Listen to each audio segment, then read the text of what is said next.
Hello everyone, welcome to my YouTube channel.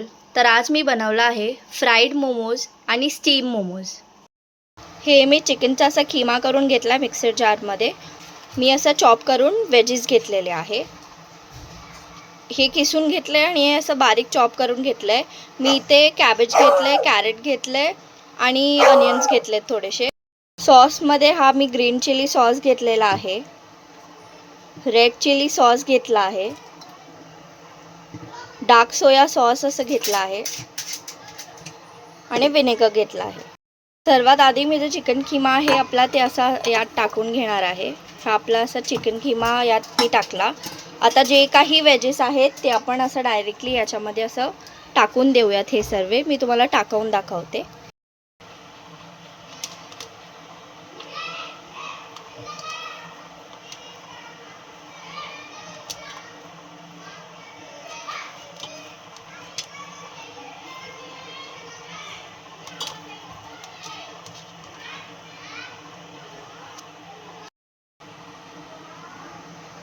तर आपण बघू शकता इथे मी सगळे असे वेजेस टाकून घेतले आहेत.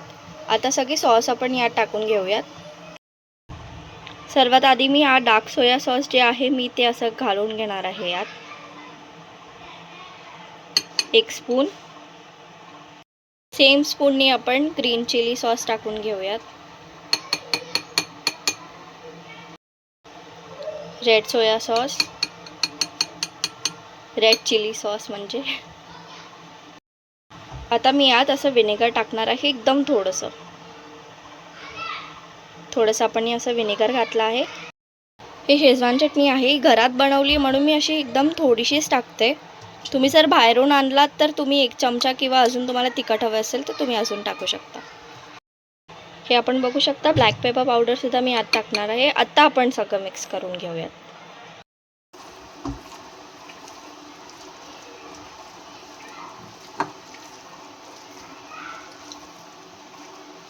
मी असं छानपैकी वरखाली करून सगळे मसाले आणि सॉसेसला असं मिक्स करून घेतलेलं आहे. हे एवढं असं मीठ टाकलं आहे कारण आपण ही सॉसेस आणि शेजवान चटणी टाकली तर आपण जास्त मीठ नाही टाकूयात यात. हे मी असं थोडंसं गुनगुना पाणी असं केलं आहे आपल्या पीठ मळण्यासाठी. तर आता आपण असं पीठ मळून घेऊयात. हे मैद्याचं पीठ आहे.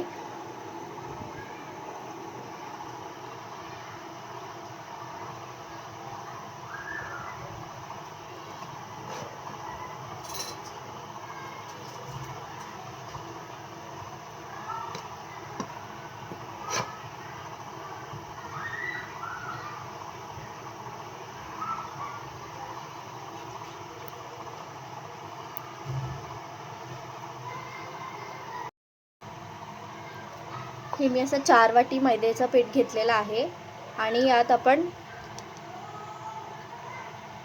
एवढं असं मीठ टाकून घेऊयात. मीठ जास्त नाही टाकूयात.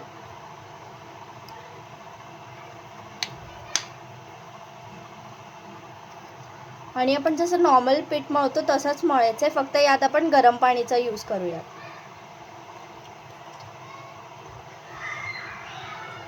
थोडं करून आपण असं पाणी घालूयात.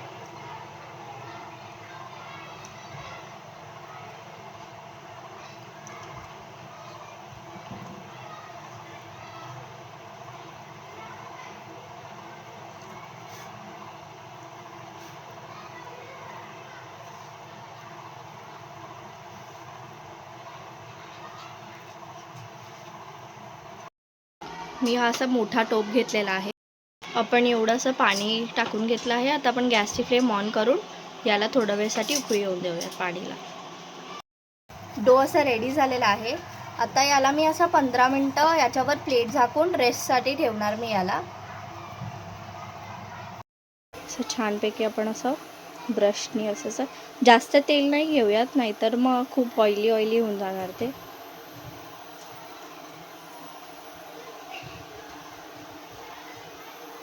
हे असं मी ऑइल लावून घेतलं आहे. आता आपण ते जे पाणी उकळलं होतं त्याच्यावर आपण हे ठेवून देऊया. तर मी हे असं ह्याच्यावर प्रॉपर असं ठेवून घेणार आहे आणि हे आपण असं ह्याच्यावर काहीतरी झाकून घेऊया. ह्याच्यावर मी असं झाकण लावून घेते आणि आपण गॅसला असं फास्ट करून घेऊया. आपण बघू शकता हे पीठ आपलं छानपैकी असं मुरलेलं आहे. आता आपण ह्याचे छोटे छोटे गोळे करून आपण पुरीसारखे त्याला शेप देऊया. तर एवढे छोटे छोटे गोळे मी घेतले आहेत.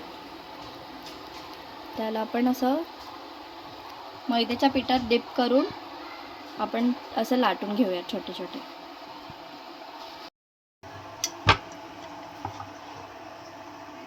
असं आपण छानपैकी असं लाटून घेऊयात.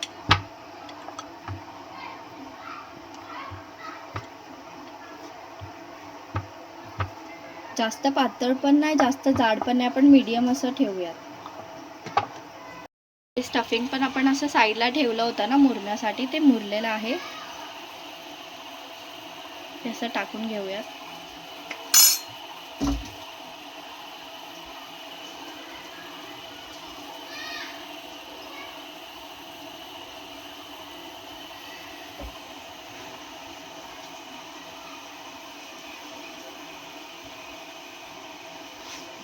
तुम्हाला जसंही शेप येतो तसं बनवा.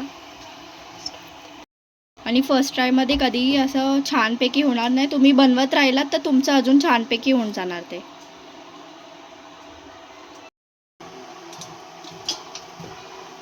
हे असं आपलं छानपैकी झालं आहे. आता याच्यामध्ये थोडं अजून तेल मी असं लावून घेणार आहे.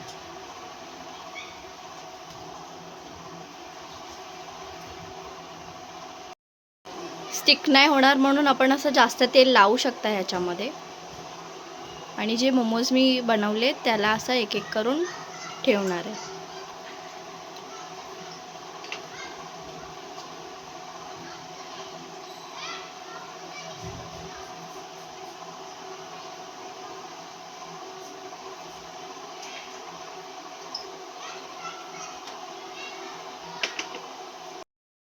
हे असं मी ठेवून घेतलं आहे.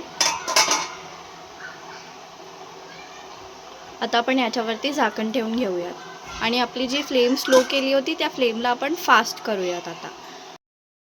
आता मी सेम जसं स्टीमसाठी केलं होतं तसंच मी असं फ्राईडसाठी सेम असं शेपमध्ये बनवून घेणार आहे. फक्त एवढं आहे की आपण ह्याला ऑइलमध्ये फ्राय करून घेऊयात आणि त्याला मी स्टीम केलं.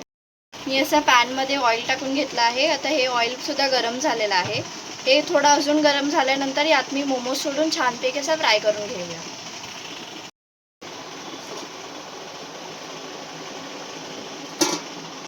आपण बघू शकता तेल एकदम छानपैकी असं गरम झालं आहे. आता एक एक करून आपण यात मोमोज सोडून घेऊया.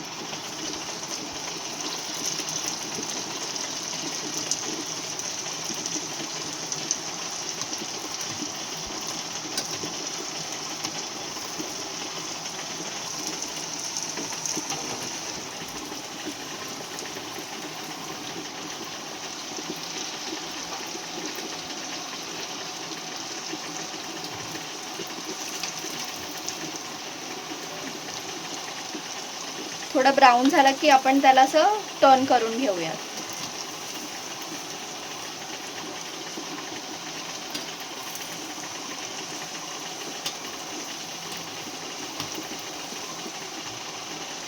आपण बघू शकता मोमोज असं छानपैकी असं थोडं थोडं करून ब्राऊन होत चाललंय. थोडं थोडं आपण टर्न करत राहूया.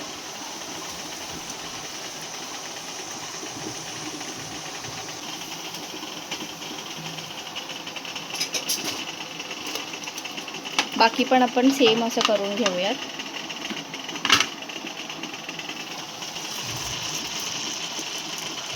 हे जे फ्राईड मोमोज आहेत ते रेडी झालेले आहेत. स्टीम मोमोजसुद्धा रेडी झालेत. मी तुम्हाला असं छानपैकी सर्व करून दाखवते. ते असे छानपैकी निघालेत. स्टिकी नाही झालेत आपले मोमोज, खालती लागले पण नाही आहेत. आपण बघू शकता.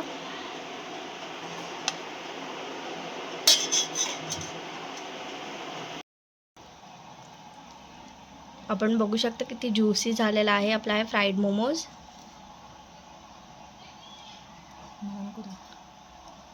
जर तुम्हाला माझा हा ब्लॉग आवडला असेल तर please do like, share and subscribe to my YouTube channel.